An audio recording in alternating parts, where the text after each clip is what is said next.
The Red Cup Review is an adult channel featuring adult collectibles, so in compliance with the COPPA laws, if you're a kid under the age of 13, do us all a favor and get the fuck out of here! Scott Summers Cyclops, leader of the X-Men, the PX exclusive Mezco 112 collection. This is what he looks like straight out of that big tin that they give us, which is just ridiculous and not necessary. But, however, the figure I think looks great. It's a perfect rendition of the 1980 Cyclops. If you're a fan of the John Byrne, Dave Cockrum version of Cyclops, if you're a fan of the Pride of the X-Men cartoon, for those of you that haven't seen it, I definitely suggest going and watching it because it's an excellent version of that pilot that should have been made a cartoon in the early 90s, I believe late 1980s. Would have been excellent. Fan of the video game, this is the video game Cyclops right here. He looks great. In this review, we are not going to be taking a look at any of his accessories because they're the exact same as the last Cyclops we reviewed. However, we'll be taking a look at what the other Cyclops looks like with the unmasked head sculpt. We'll take a look at all three of those and what the leather jacket looks like from the first edition of the figure right here on both of those figures and switching them out there and in there for. Also, check out the end of the video. I do a nice little whip around where I show a whole bunch of pictures to give you guys an idea of how he's going to look. And I don't really doctor my pictures up too much. I try to keep them looking as much as they would look, as accurate as they would look sitting on your shelf. I'm not into action figure photography. I want you guys to see how cool this figure looks like while sitting in your actual collection. Let's take a look.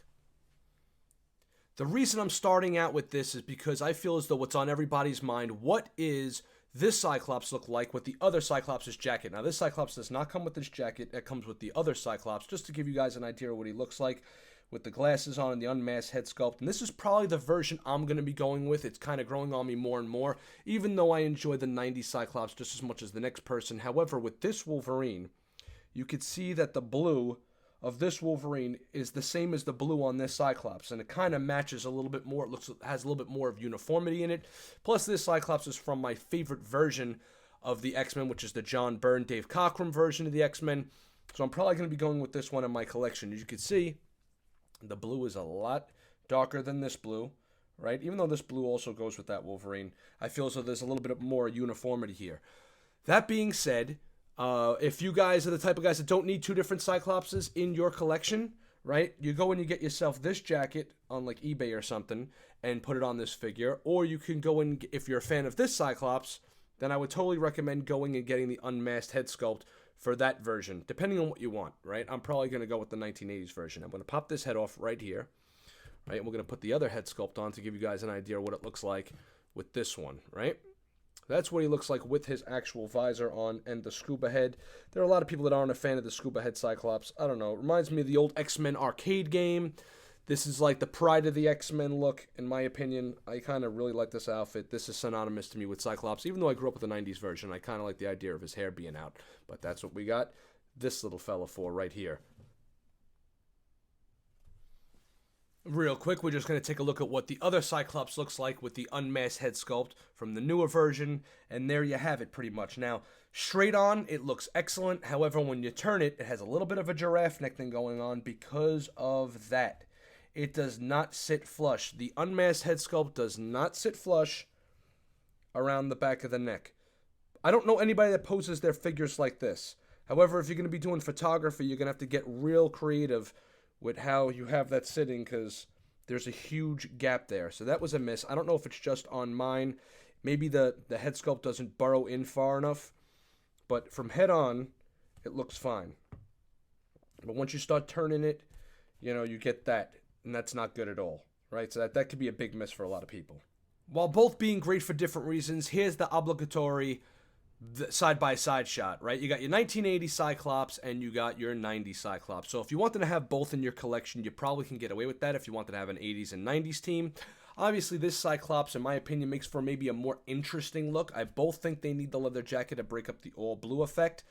And this one's a little bit more simple. The designs on the figure are actually the same. Wherever there's pleather on this figure, it's the same thing on this figure. Obviously, this one has more the overly Mezco-ized look than this one. On this figure, I want to point out that the pleather underoos and the pleather on the sides of the pants, as you can see from where it's shining, you can see where it is, makes for a better look than just all spandex because it actually transitions better. It makes him look like he's wearing underwear on the outside a little bit less. So that makes it work in that case. Also, The pleather on these underwears is actually pretty well done. It's a little bit thicker. I think this is the way they need to do the outside underoos going forward. This Cyclops has got a little something going on here. You could tell why Jean Grey and Madeline Pryor have, kind of taken a liking to this version of Scott. However, this version is saying I don't need to advertise the size of my dick to the world. So, you're like, what you like for your collection may vary. I don't know. I think I just need one Cyclops in my collection. However, it makes a good case to have both of them. Head sculpt number 1. This is the Stoic Cyclops straightaway look. It looks fine.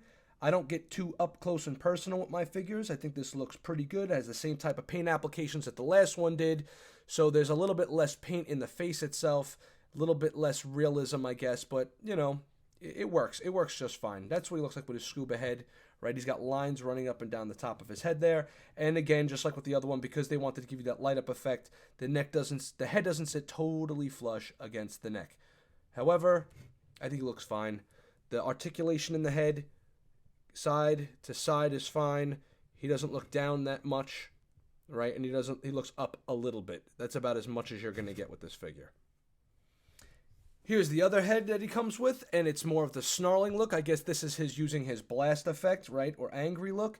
What's pretty cool is you can see right above the right above the visor line, you got like a scrunched look, which is pretty cool because it actually matches the expression he's going for. Unfortunately, my Cyclops came with a little bit of a divot there, or paint imperfection on the actual lip itself. This is the herpes version of Cyclops, right? For those of you who don't know what that is, I strongly suggest looking that shit up. All right, so there's the back. Again, it doesn't sit totally flush. This is fine. Let's take a look at what it's going to look like with a blast effect in, right? Slide this blast effect in there. Nope, that's upside down. Here we go. Come on, slide in there. All right, and there he looks like shooting his blast effects. That's pretty cool. And, even though mine has the paint effect, from far away you really can't see it, and that's fine. It'll look, fine on the shelf, right? This third and final head is the head I'm going to be going with in my collection. And again, if you guys disagree with me, because I know there's a few people online that do not like this head sculpt, please write it in a comment below. Don't give the thumbs down. Or give the thumbs down and then tell me why you disagree with me. The Bret Hart sunglasses sit nice. I like his casual look here. The hair sculpt is what I want to focus on, because the hair on this is probably the best hair I think that Mezco has ever done. There's layers, there's individual strands. They put a lot of black wash and detail into the hair itself. It looks fantastic, and I hope they do the same thing with the Gambit figure that's coming out. Look at the top of the hair there, man. That looks freaking awesome. There's so many different layers to it. It looks totally nice. I love the way the glasses sit right above the eye line. Again, the face sculpt itself doesn't have a lot of imperfections or little minute details that maybe some of the other figures have. Here's what he looks like with his glasses off. I'm not going to have my figure like that. The lip this time, the lips don't look like he's wearing lipstick, at least in person. I don't know how you guys have seen it from where I'm seeing it. And the head obviously rests too high above the neckline, but that's because everybody wants those blast effects. I want to have light up figures, and that's what you get. I love how the eyebrows too, kind of come up a little bit above the glasses, and there's no bleed from the hair into the face sculpt itself. This is excellent, darn excellent work if you ask me. And here's for a slight look at the articulation on this figure. It's the same exact articulation on the last one, but stuff I did want to point out is I like how Mezco is adding, instead of just doing all pleather, right? You see how it breaks up right here? You see how it breaks up in the shoulder joint and over here right above the knee? That's important because it'll stretch the pleather out a little bit less. So when you stretch them out like that, it's the spandex that's stretching and not necessarily the pleather, which is good. And when you curl up his arm like that, yeah, you're going to get a little bit of a bend in the pleather here. However, when you put it back out, you can see how it rides with the spandex there. So they smartly place that where all the joints are. His arms go, I would be real careful when doing his arms. Yeah, you can go. His arms can go all the way out that much. His leg can kick forward that much. There's a little bit of a bunch up in here when he kicks his leg out, but that's fine. He splits pretty good. Knees go all the way back. How are his rocker ankles? The rocker ankles are excellent.